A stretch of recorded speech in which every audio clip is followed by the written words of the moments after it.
Commercial property پر tax جو کہ ماہانہ کرائے کا 16% ہے کو کم کر کے 10% کرنے کی تجویز ہے۔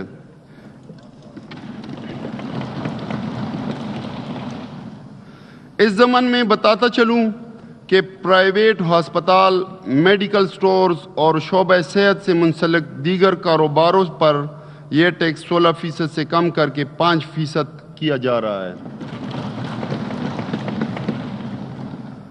پورے ملک کا تقریباً 80% تمباکو خیبر پختونخوا میں پیدا ہوتا ہے۔ 18ویں ترمیم کے بعد وفاق نے تمباکو سے متعلق معاملات کو اپنے پاس رکھا اور اس کی آمدن صوبے کے بجائے وفاق کو جا رہی ہے، جو کہ صوبے کا حق ہے۔ اسی پیداوار سے آمدن بڑھانے کے لیے صوبائی حکومت ٹوبیکو ڈیولپمنٹ سیس میں اضافہ کرنے کی تجویز پیش کر رہی ہے۔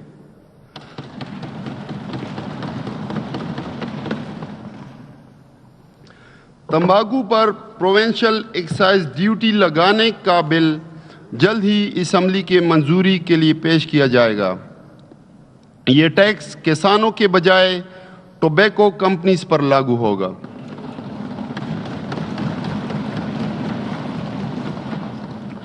جائیداد کی منتقلی پر عائد باری وفاقی ٹیکس کی وجہ سے لوگ جائیداد کی منتقلی کے لیے مقرر کردہ طریقہ کار اپنانے کے بجائے اسٹامپ پیپر استعمال کرتے ہیں، جس سے صوبائی حکومت کی محصولات میں خاصی کمی واقع ہوئی ہے۔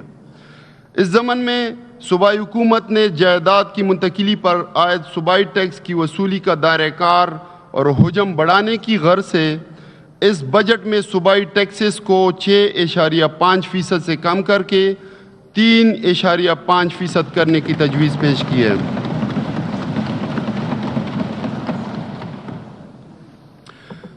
جس کے نتیجے میں عوام کو جائیداد کی منتقلی پر نہ صرف 3% ٹیکس ریلیف ملے گا، بلکہ اسٹامپ پیپرز پر خرید و فروخت کے نتیجے میں پیش آنے والے قانونی مشکلات سے بھی چھٹکارا ملے گا۔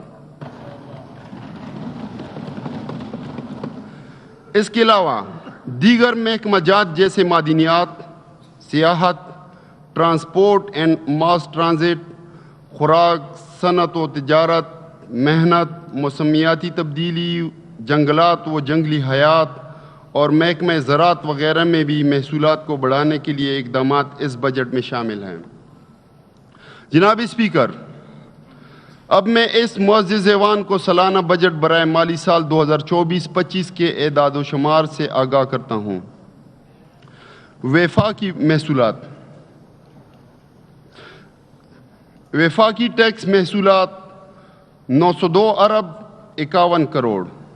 دہشت گردی کے خلاف جنگ کے لیے قابل تقسیم محاصل کا 1%، 108 ارب 44 کروڑ۔ تیل اور گیس کی رائلٹیز اور سرچارج کی مد میں براہ راست منتقلی 42 ارب 96 کروڑ۔ ونڈ فال لیوی آن آئل 46 ارب 83 کروڑ۔ پن بجلی کے خالص منافع کی مد میں محصولات یعنی موجودہ سال کے لیے 33 ارب 10 کروڑ۔ پن بجلی کے خالص منافع کی مد میں محصولات 78 ارب 21 کروڑ۔ کل میزانیہ 1212 ارب 4 کروڑ۔ جناب اسپیکر، اب میں